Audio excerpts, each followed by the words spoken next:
por qué tenemos en línea a la legisladora porteña por Somos Ciudad, integrantes del Frente de Todos, presidenta de la Comisión de la Mujer, Infancia, Adolescencia y Juventud, Laura Velasco. Buenas tardes, Laura, ¿cómo te va? Víctor Colombano te saluda. Buenas tardes, Víctor, ¿cómo están ustedes? Muy bien, acá estamos con Joaquín y Lorena, también en Aires de Ciudad, y gracias por atendernos. Un gusto. Bueno, queríamos hablar un poquito sobre la ciudad, pero antes, la verdad que me llamó la atención algo y quería ver si nos podías contar. Vos integraste una comisión observatoria de derechos humanos que fue a Colombia. Sí, así es. Y el otro día hicieron un informe preliminar. Recordemos que en Colombia se iba a jugar la Copa América junto en Argentina, y después Colombia la suspendió por todos los hechos políticos y alteraciones a los derechos humanos que se produjeron, y bueno, Argentina tomó una decisión sensata de no hacerla en Argentina por la situación de salud y de la pandemia que vivimos. ¿Cuál fue? Contanos un poquito cómo fue la experiencia y qué resultados tuvo esa presentación del informe preliminar. Sí, como no, estuvimos en Colombia, bueno, sí, fue parte de una delegación que componíamos 21 integrantes de la Argentina, de distintos organismos de derechos humanos y organizaciones sociales, fundamentalmente organizadas en la UTEP, en la Unión de Trabajadoras y Trabajadores de la Economía Popular. La integraba Juan Grabois. Fue cuando se produjo ese hecho de que... Exactamente. Ajá. Se habló bastante al respecto porque no le permitieron el ingreso al país a Juan. De todas maneras, lo que fue muy positivo es que el resto de la delegación sostuvimos este compromiso, porque obviamente el no dejar entrarlo a él como una de las personas más referentes de la delegación implicaba también un amedrentamiento al conjunto de la misión y sus objetivos.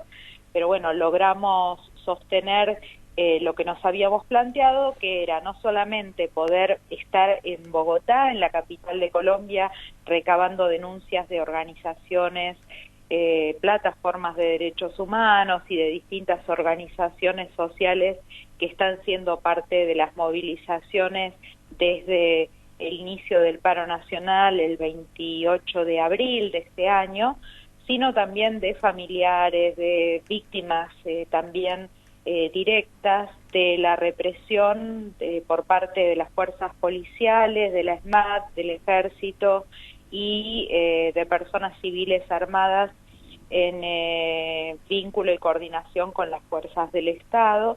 La verdad es que estuvimos recabando, decía, no solamente estas denuncias en Bogotá, sino que nos dirigimos a otros puntos del país, como Cali, Medellín, Pereira y Popayán en el Cauca, y bueno, pudimos recabar cantidad de registros de distintos tipos de violaciones muy graves a los derechos humanos, desapariciones forzadas, asesinatos, personas heridas, persecuciones, abusos sexuales. Bueno, la verdad es que es apabullante en términos cuantitativos y cualitativos. El trabajo que hicimos es un primer escalón, por eso hicimos la presentación de ese informe preliminar tanto a la Comisión de Paz del Senado en Colombia, como a la representante de la Alta Comisionada de Derechos Humanos de la ONU también allí, una conferencia de prensa, y bueno, y después en Argentina estamos haciendo algunas presentaciones, entre ellas la que vos mencionabas recién, Víctor, que fue el viernes pasado en la legislatura porteña, junto con las presidentas de las comisiones de derechos humanos y de violencia institucional, y en mi caso como presidenta de la Comisión de Mujer, Infancia, Adolescencia y Juventud de la legislatura, y bueno, la hicimos con distintos organismos, estuvo presente Norita Cortiña, bueno, abuelas, hijos, distintos organismos de derechos humanos de la Argentina y de Colombia, Y bueno, la intención es, y estamos trabajando intensamente para poder en las próximas semanas ya tener el informe final que podamos entregar también a la Comisión Interamericana de Derechos Humanos y a otros organismos internacionales. Bueno, la verdad que una muy linda experiencia y una responsabilidad también de que ese informe sea objetivo y pueda servir para esclarecer la situación que vive Colombia hoy, ¿no? Sí, así es, fundamentalmente para que cese la represión con un tratamiento de enemigo interno, pero bueno, se tiene que garantizar, como en todos nuestros países en democracia, el derecho a la protesta, y por otra parte, bueno, que se escuchen las demandas y que tienen que ver con algunas medidas que se iban a tomar en el país, como las que tenía que ver con una reforma tributaria regresiva y con una privatización de la salud, pero también con el cumplimiento de los acuerdos de paz que se firmaron en Colombia hace 5 años, ¿no? Y que obviamente toda esa situación de un país que vivió en guerra durante décadas hace que hoy la continuidad aún en democracia naturalice de alguna manera este tratamiento de enemigo interno a la protesta social y de naturalización de la muerte. Realmente fue una experiencia muy intensa y bueno, esperamos poder aportar como hermanos latinoamericanos a que se recupere la paz y el respeto a los derechos humanos en Colombia. Está bien. Bueno, volvemos a la ciudad ahora, esta bendita ciudad de Buenos Aires. Como presidenta de la Comisión de Mujer, Infancia, Adolescencia y Juventud, te quería consultar, ¿es real que el gobierno de la ciudad desfinanció o subejecutó todos los programas que tienen que ver con esas áreas, y inclusive con los programas de política de género, de mujer? Bueno, en la ciudad de Buenos Aires... Sobre todo en esta pandemia, ¿no? Me refiero.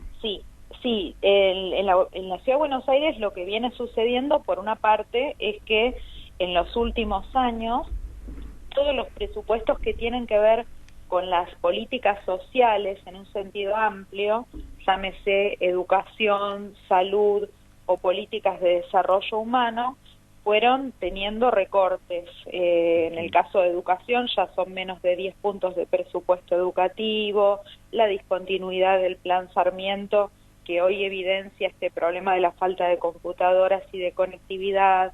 En la salud, lo mismo, un sistema de salud que hoy tenemos a los enfermeros, por ejemplo, no reconocidos en un carácter de profesionales para el cobro de sus salarios.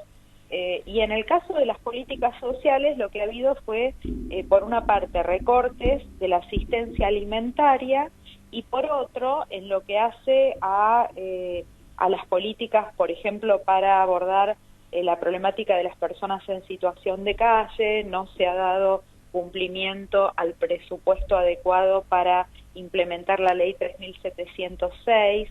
En el caso también de las políticas vinculadas a violencia de género, no se ha avanzado en estos años todo lo que era necesario para poder implementar, por una parte, políticas más universales, si se quiere, y que tienen que ver con la formación, como la ESI o como la ley Micaela, pero también luego para implementar políticas adecuadas para poder acompañar a las víctimas en términos de subsidio económico, por ejemplo, para la independencia de las mujeres que son víctimas de violencia de género, para trabajar en nuevas masculinidades también con grupos, desde las políticas públicas con grupos de varones, para garantizar también en los derechos de las personas LGBTIQ+, es decir que hay en cuanto al presupuesto, pero también en definitiva la decisión política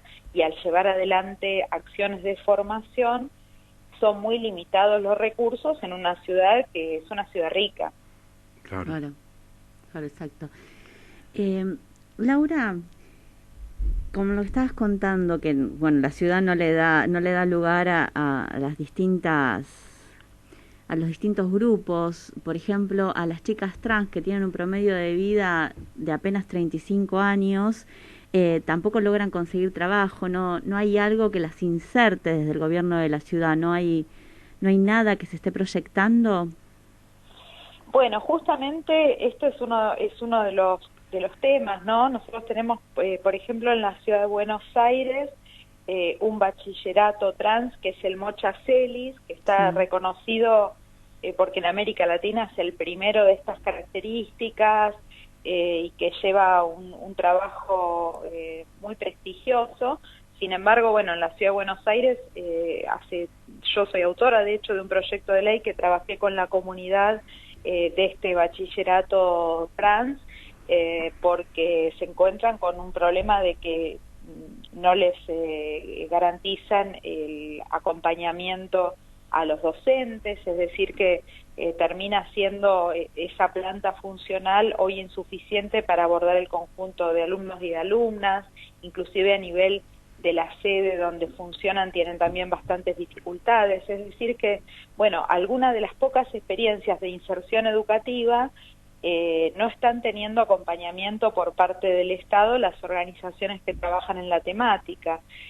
Por supuesto que parte del problema principal por el cual esta comunidad tiene un promedio de vida de 35 años es el no acceso a los derechos, al derecho al trabajo digno, a la educación, a la salud. Obviamente que la posibilidad de estudiar está muy relacionada junto con poder avanzar en cupo laboral trans, claro, con poder tener oportunidades laborales que no lleven a esa población a que la única posibilidad sea la prostitución o el trabajo sexual, como lo quieran denominar, pero que muchas veces significa el correr riesgos de vida y el tener distintos tipos de enfermedades y el sufrir violencias que justamente son parte de las condiciones de vida tan complejas que tiene esta población cuando tienes tus derechos totalmente vulnerados, incluyendo los trans y travesticidios, ¿no es cierto? Sí. Las formas más tremendas de violencia que al igual que las mujeres sí sufren muchas veces las mujeres trans y travestis, y bueno, tenemos varios casos en la ciudad de Buenos Aires donde esto ha sucedido. Laura, entrando ya en terreno político, vemos que el jefe de gobierno está lanzado a una candidatura propia en la que todavía faltan 2 años, ¿no? Y eso ha metido también, me parece, a la ciudad en una vorágine de una interna propia de Cambiemos, que lo obligó a radicalizar algunas medidas e inclusive a enfrentarse en medio de la pandemia con el gobierno nacional y a politizar el tema de la salud, ¿no? En algunos momentos. ¿Cómo crees que eso lo vio la sociedad, lo vio los vecinos de la ciudad? Sí, creo que esto fue muy claro, se intentó llevar adelante una especulación político-electoral con la pandemia. Fue por una parte inicialmente un sector que podríamos llamar un núcleo intenso del gobierno de la ciudad, pero que tal vez esté expresado por quienes no tienen responsabilidades de gobierno o cubren cargos como funcionarios, como el caso de Patricia Bullrich, ¿no? Que bueno, que fueron sectores inicialmente más vinculados al sector del macrismo, que se manifestaron con muchísima virulencia, en su momento recordemos planteando que las vacunas eran veneno, oponiéndose a todo tipo de restricciones, se escucharon barbaridades, ¿no?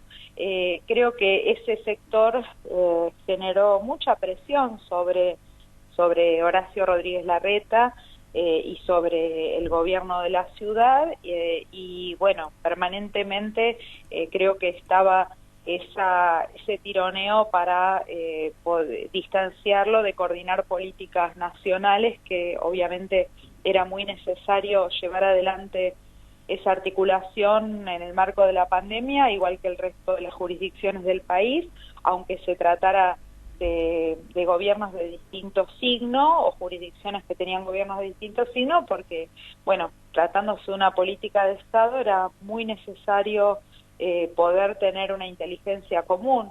Después, creo que más recientemente lo que se observa es ya más definido por el conjunto del gobierno de la ciudad y en la propia cabeza de Horacio Rodríguez Larreta, con todo lo que tiene que ver en su momento con la presencialidad o virtualidad de las clases. Creo que allí se eligió ese eje para nuevamente generar una disputa de carácter político electoral y buscar posicionarse con ese eje de cara a la campaña. Yo creo que esto también es sumamente complicado porque obviamente que todos los sectores del país estamos de acuerdo con que la importancia que tiene la educación, pero de ninguna manera se puede olvidar una situación de riesgo epidemiológico en el que se desarrolla una tarea cualquiera, ¿no es cierto? Las tareas laborales, las tareas educativas.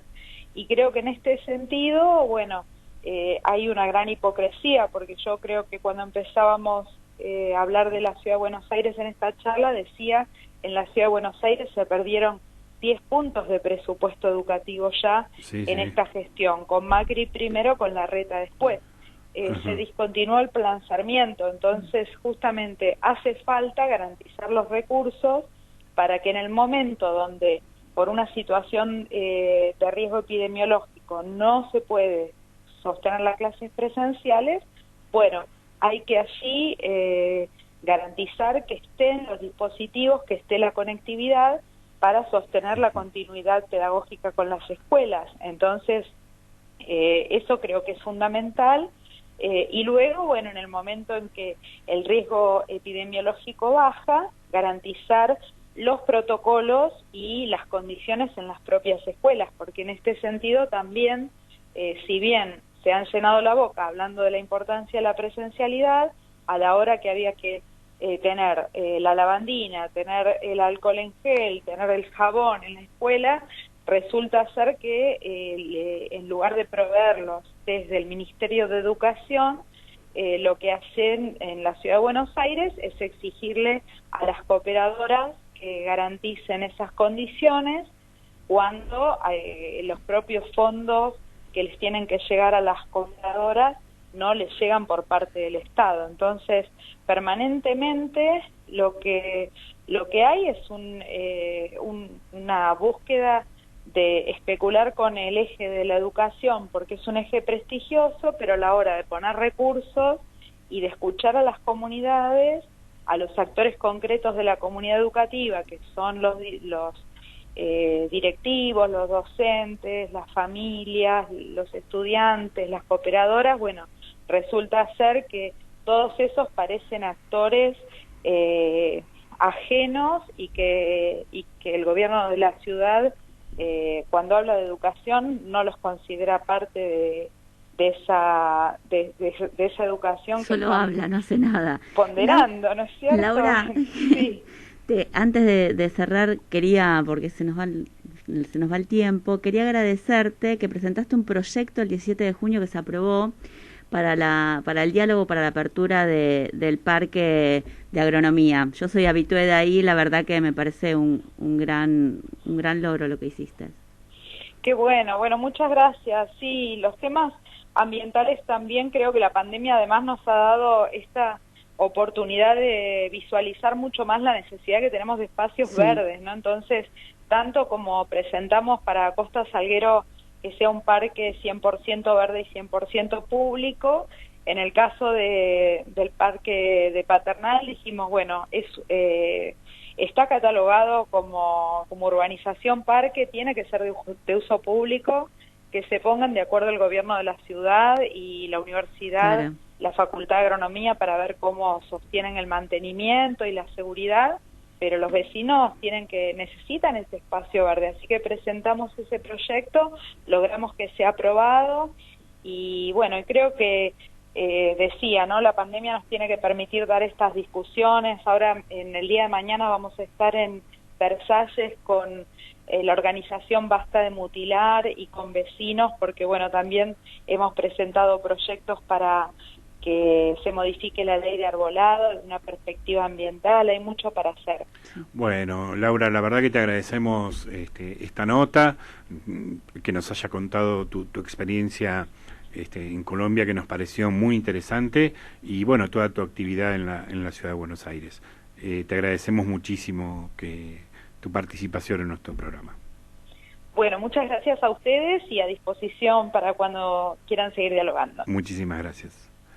Bueno, pasaba la legisladora Laura Velasco del Frente de Todos, y vamos a un pequeño separador, que ya nos acercamos al último bloque de Aires de Ciudad.